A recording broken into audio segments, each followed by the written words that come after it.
মা, তোমাকে এই মশাটা খেতে এসেছিল, মা মেরে দিয়েছি। এই ডাম্বেলটা, ওটা তোমার ডাম্বেল, তোমার ডাম্বেল। মা সোনা, মা সোনা, মা সোনা। আমি মাছটা ভেজে রেখেছি। আর আপনারা সবাই কেমন আছেন? আশা করি ভালো আছেন। তো এখন কষাচ্ছি মশলা, আলু। আর আমি কি করে আলু ভাজি বা মশলা কষাই সেটা তো আপনারা জানেন, তো আজকে আর দেখাইনি।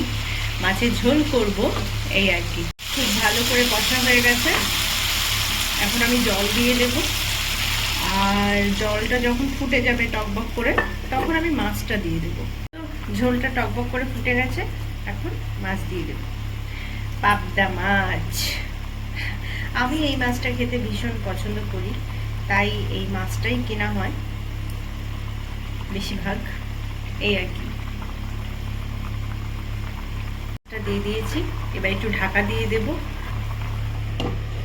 ঢাকা দিয়ে দিলাম, ঝোলটা কমে গেলে নামিয়ে নেব।